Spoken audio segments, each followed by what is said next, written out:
Welcome back to Erwin Believes. And you guessed it, I spent way too much time setting this up.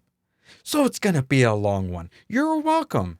And on today's episode, Erwin believes angels, demons, aliens, elementals,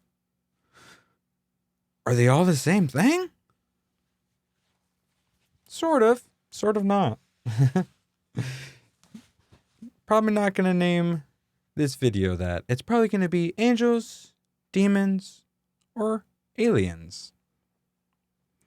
And often, I will be saying the answer to everything is both, all, it's all of them.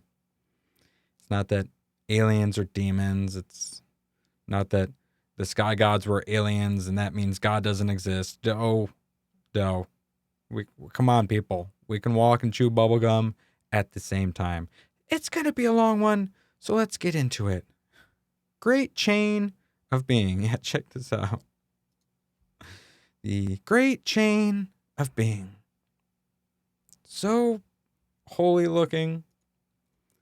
It's a hierarchical structure of all matter and life thought in medieval Christianity to have been decreed by God. Does your God decree things? I don't know. Maybe it does, maybe it doesn't. Let's ask questions about that. The chain starts with God and progresses downward to angels. God perfect, angels so perfect. Demons, which are fallen/renegade angels. But wait, I thought God and angels were perfect. Now we got renegade angels? What? Stars. What? The moon. What? In the hierarchy, stars and the moon go before humanity? Next, you're going to tell me that medieval Christians believed in astrology. After the moon comes kings, princes, nobles, commoners. I feel like maybe those kings might have got a hold of Christianity at some point.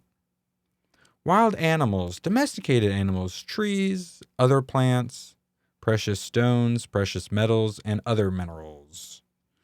What does that have to do with aliens and angels? You just wait. God sits at the top of the chain. Hoo hoo, big dog. God's all like, aloha snack bar.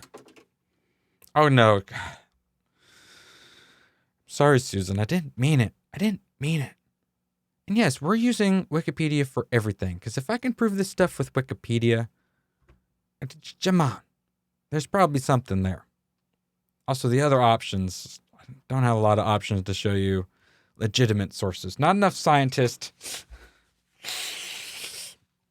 Oh, it's just in all of our cultures, every civilization. Oh, but let's ignore it because it's gobbledygook. Yeah, it sounds real scientific. Science be praised.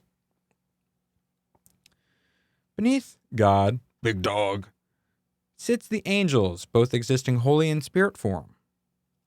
Straight up just the spirits. Earthly flesh is fallible and ever-changing, mutable. Spirit, however, is unchanging and permanent. This sense of permanence is crucial to understanding this conception of reality. Ain't nothing permanent but God and taxes. It is generally impossible to change the position of an object in the hierarchy. Unless you're an alchemist trying to transmute base elements such as lead into higher elements such as silver or gold. The highest element. Weird. Why is gold the highest element? People are like, why does it have so much value? Because it's always had value. Why has it always had value? Because it's the highest element. My guess is it can probably be used for like spaceships or high technology or something like that. There's shows that it can help bring back like ozone or something like that. So if a planet got destroyed because some galactic war and the atmosphere is all jacked up and stuff, I could see it probably being good there. But most likely for all that crazy high advanced technology. I assume the higher the technology goes, the less technology they use, the more they use like crystals and mercury, that sort of fun thing. In the natural order, Earth, rock, is at the bottom of the chain. This element possesses only the attribute of existence. I will talk about how we live in the third dimension. Some of these angels and aliens and deities and such, I would argue, are more fourth dimensional. Some fifth dimensional. That's when you start getting into the more angelic realms. And then below us would be animals, obviously, with there being different grades in there. And then it would be plants, with probably trees being the top of that pyramid. And then you get rocks and minerals. Very first dimensional life. Almost like zero dimensional life. First would be plants, second would be animals. So really we currently are the top of the pyramid of the animals. So yada, yada, yada. All these grades in between. So this is some New Age stuff, right? Oh no, it's medieval Christianity. Here's where it gets interesting though. Rocks possess... Oh, well, no.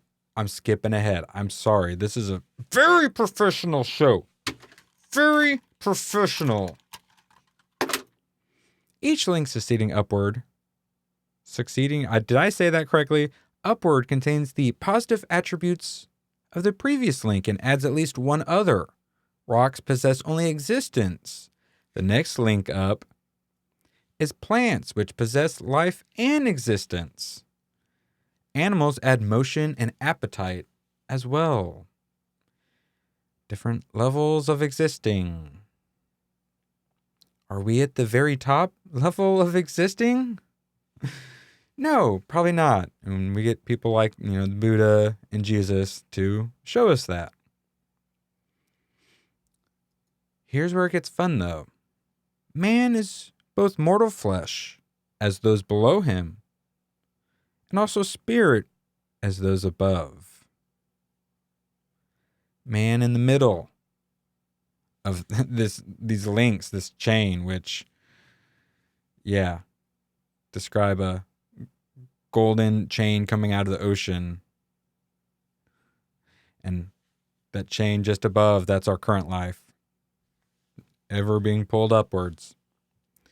Doesn't just happen to us on a personal level, happens to us existing through the various dimensions and modalities of existing in the physical universe.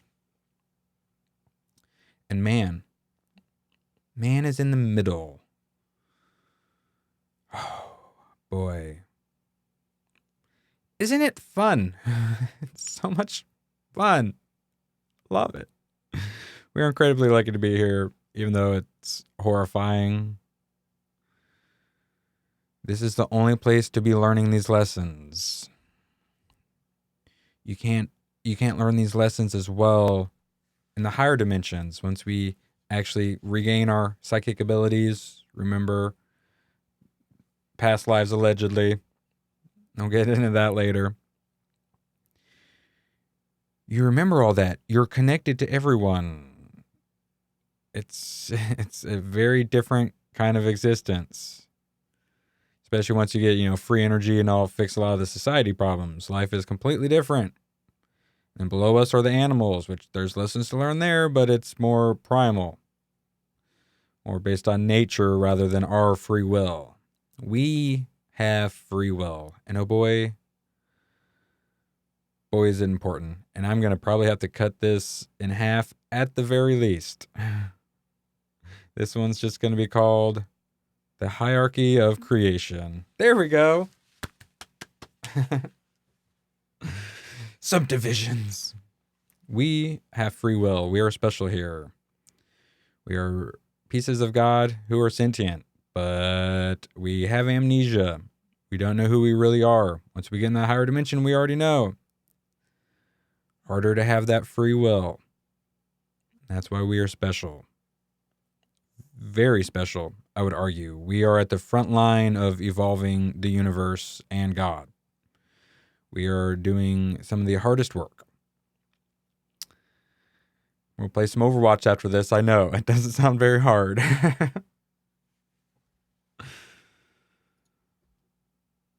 But we are very special. Us dealing with all this crap is some of the most important things going on in the galaxy, probably. Some argue that our arrested development is causing arrested development in the rest of the galaxy, which also then causes arrested development in the rest of the universe. Maybe we should get our crap together. Either way. In this dichotomy, the struggle between flesh and spirit becomes a moral one. Free will. The way of the spirit is higher, more noble. It brings one closer to God. The desires of the flesh move one away from God. This is New Age, correct? Oh, no, medieval Christianity. Okay. The Christian fall of Lucifer is thought of as especially terrible, as angels are fully spirit. Yet Lucifer defied God, who's the ultimate perfection. Could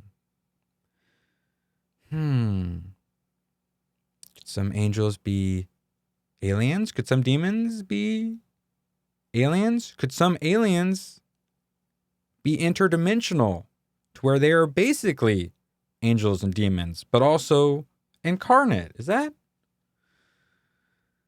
No. Could it be both? Could it be all? No. It only makes the most sense. How does an angel defy God? We will be getting into that. Many subdivisions. Everything has its hierarchy, has its subdivisions.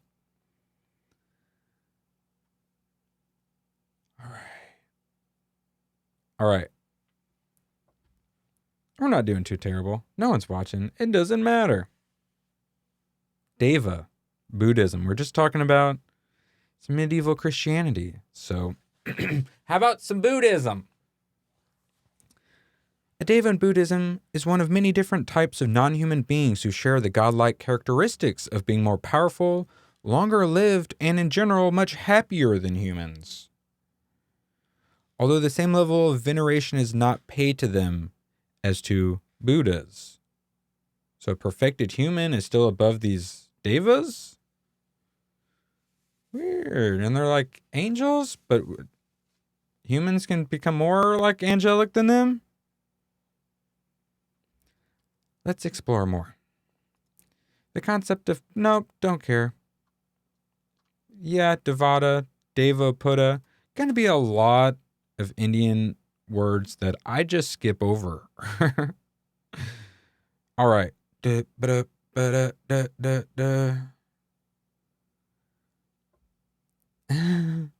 lowest classes of these beings are closer in their nature to human beings than to the higher classes of Deva.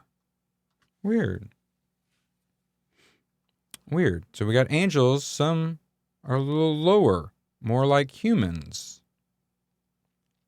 Somewhere between angels and humans. Weird. I mean, like, technologically and spiritually advanced aliens? No, I didn't know. Who said that? Let's look into things. The Devas fall into three classes depending upon which of the three realms of the universe they are born in. We live in a sci-fi fantasy world. The Devas of the blah blah blah have no physical form or location, and they dwell in meditation on formless subjects. Sounds kind of boring. They do not interact with the rest of the universe. The Devas of the blah blah blah have physical forms, but are sexless and passionless. They live in a large number of heavens or Deva worlds that rise layer on layer above the earth. And they can be divided into 5 main groups. Many societies have seen creation as a tree, the tree of life. These guys see it more as a mountain. The blah blah blah devas are the rebirths of blah blah blahs, obviously. Buddhist religious practitioners who die just short of attaining the state of arhat, like reaching nirvana, essentially. They guard and protect Buddhism on Earth and will pass into enlightenment as arhats, asshats, no, respect them, when they pass away from the worlds. The highest of these worlds is called skip 'em. The Brahma Devas participate in the more active joys of the first dhyana. They are also more interested and involved with the world below than any of the higher devas, and sometimes intervene with advice and counsel. Devas more like humans. Sometimes they appear and give us advice and counsel. Teach us civilization. Teach us how to chart the stars. Sometimes their ships crash and suddenly we have microchips. Each of these groups of Deva worlds contain different grades of Devas. Oh, hierarchies within hierarchies? But all of those within a single group are able to interact and communicate with each other. It's almost like a different dimensional aspect. On the other hand, the lower groups have no direct knowledge of even the existence of the higher types of Deva at all. These angels don't know about the other angels above them and stuff.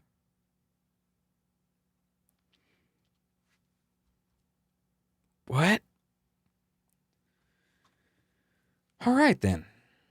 For this reason, some of the Brahmas have become proud, imagining themselves as the creators of their own worlds and of all the worlds below them, because they came into existence before those worlds began to exist. Weird. Some lesser gods pretending to be the creator god and being very tyrannical about it. I remember a god like that. I bet medieval Christians remember him as well. The Devas of the have physical forms similar to but larger than those of humans. Forms similar to but larger than those of humans. So some tall humans, like how we imagine a lot of the gods, like how we would imagine Zeus, like that? Okay, they lead the same sort of lives that humans do. Angels do. Though they are longer lived and generally more content. Longer lived. Oh, you mean like all the Old Testament figures that lived into multiple hundreds of years worth of life? Or all the people on the Egyptian kings list that ruled for hundreds of years? Like that? That kind of longer life? Indeed, sometimes they are immersed in pleasures. So decadent. The Democrat debate. What shall we ban? What shall we give away for free? Decadence. Bezos be praised. This is the realm that Mara has greatest influence over. That bitch. Demon who tempted Prince Siddhartha by trying to seduce him with the vision of beautiful women. Mara's daughters. Mara's associated with death, rebirth, and desire. So we gotta skip some luxurious devas whom Mara belongs. Luxurious devas to whom Mara belongs. Weird. Bunch of materialistic angels. Yeah, doesn't sound like the angels, you heard about when you were a little kid being forced to go to Christian church. Skipping some things. The lower devas live on different parts of the mountain at the center of the world. Sumeru. It's a sacred 5-peaked mountain of Hindu, Jain, and Buddhist cosmology. It's considered to be the center of all the physical, metaphysical, and spiritual universes. The West sees it as a tree. They are even more passionate than the higher devas and do not simply enjoy themselves, but also engage in strife and fighting. They are the blah blahs who live on the peak of Sumeru and are something like the Olympian gods. Interesting. The devas, who include the martial kings who guard the 4 quarters of the earth. 4 quarters of the earth, different directions and stuff. Weird. The chief of these kings is Vaisravana, but all are ultimately accountable to Sakra. They also include 4 types of earthly demigod or nature spirit. Okay. Humans are said to have originally had many of the powers of the Devas. Like being longer lived, you say? Not requiring food, the ability to fly through the air, and shining by their own light. Gods didn't require food. They'd eat manna, some elixir of life, some sort of nectar of the gods, that sort of thing. So there's always some sort of food or drink for the gods. Best argument I've heard is that when they eat our physical food, it lowers them down dimensionally.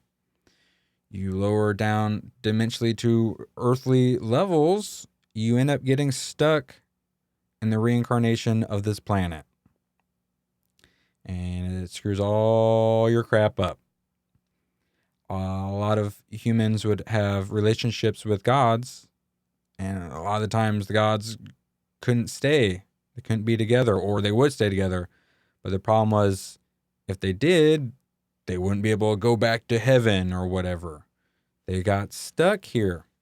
Probably stuck reincarnating on this planet. It would make sense for reincarnation to happen on, specific planets. You're an alien traveling around, go to a planet, interact with the people, die there. Good chance you're going to get stuck reincarnating back on that planet.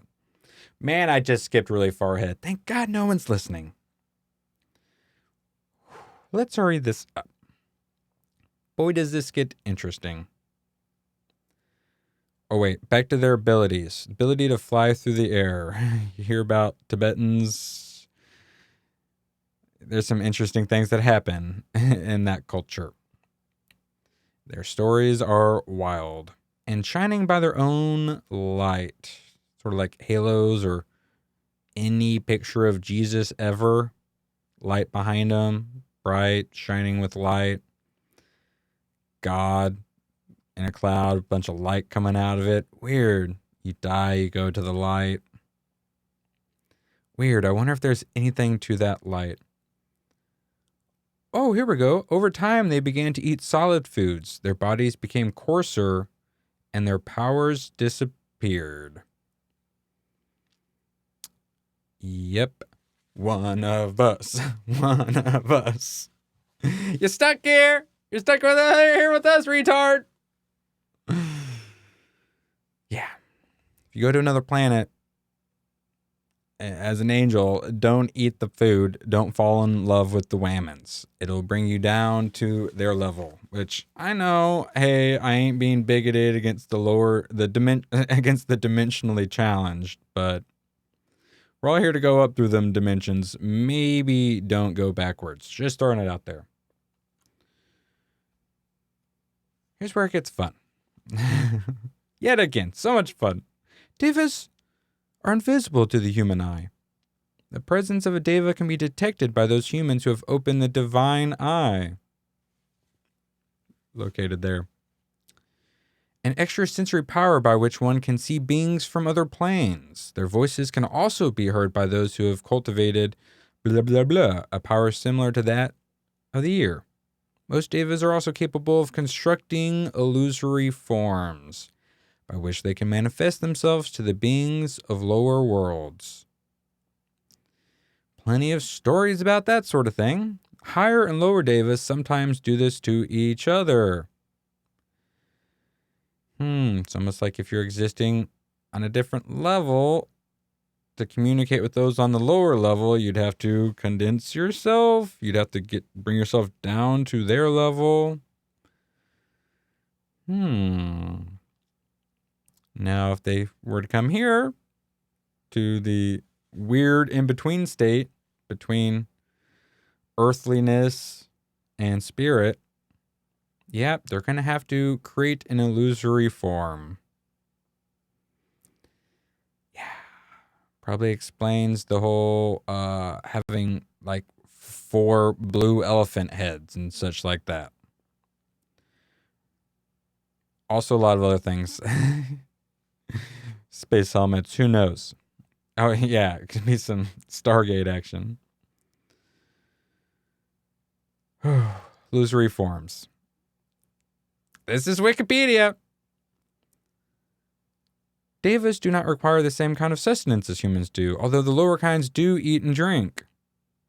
Yes, nectar of the gods. The higher orders of Deva shine with their own intrinsic luminosity, or that light shining. Devas are also capable of moving great distances speedily and of flying through the air. Although the lower Devas sometimes accomplish this through magical aids, such as a flying chariot.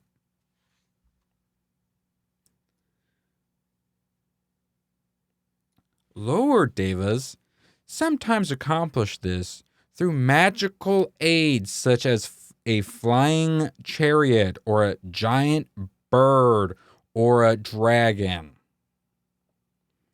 or a silver shield, or a silver canoe, a metal canoe, a flying disc. My favorite, celestial palace. Just a castle that can fly through space, you say? The heavens? Wonder if we have a word for that. They're called spaceships. Flying chariot. Flying chariot. Oh boy, we're going to make this quick. So, you can develop these powers to see and hear these devas. The third eye is a mystical and esoteric concept of a speculative, invisible eye. No, it's a physical eye. Usually depicted as located on the forehead, which provides perception beyond ordinary sight. Yes, like such. It's not some speculative invisible eye. It's the pineal gland, part of our endocrine system. It happens to look like a pine cone, which is why it's called pineal. Pine cone. It's the same thing. Latin! I don't just wear these for fun. Okay, jeez. Even though you can't see anything. I just really want you to see my chest hair. Thankfully, I probably didn't focus this very much. You're welcome, no one who's watching. Pineal gland. Looks like a pine cone. Some argue it's what creates the DMT that makes us dream. Dreams which can be prophetic. Dreams that can show you past life. Dreams that we still don't understand. But science be praised. Science knows everything. Everything. There's dark matter, we swear. Turns out all of our equations are missing something big. We didn't screw up is dark matter. The third eye. Science be praised. Pineal gland. Used to work. Now it's literally been calcified. Many things calcify it. Fluoride and such. Also, soda. And plenty of other things. Particularly fluoride. Make sure you get that iodine. InfoWars needs your help. And that is what connects us to the angel that we truly are. It's what connects us to God, which we truly are. Not logged in? You can log into Wikipedia? Oh. Probably so I can say the third eye is not speculative or invisible. The pineal gland has cells which look very similar to rods and cones in the eye.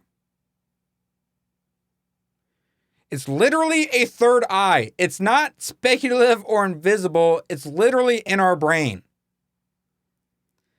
And many argue that the endocrine system that's connected to is where they've said our chakras are. And that's the top one. That's the one. It's top and the second to top. And they calcify it so they can literally sever our connection to God. Do they know about this secret? I wonder. Thyrstus. Yeah, it's what Dionysius or Bacchus, his followers, the satyrs, Maynards, is a symbol of prosperity, fertility, and hedonism. A wand or staff with a pine cone on top. Pineal gland. Speaking of pine cones, here's a giant one from the 1st century. I believe at the Vatican or Rome. These weird birds around it. Surprised Jeffrey Epstein didn't have this outside his temple. Pine cone. Look at that bad boy. Why? Why do we use pine cones for decoration? Same reason we use like stone lions. Same reason. Is it all gobbledygook? I would argue not. How do we wake people up and save this planet and ourselves? Inform those around us. Meme while we still can. Donate to InfoWars. Oh my God, if they go out of business. Donate. Please. Pray. It works. Figure out how to do it properly. You know what works as well or better and works great as a combination with praying? Work. Work your butt off. Wear costumes that no one can see because it adds production value.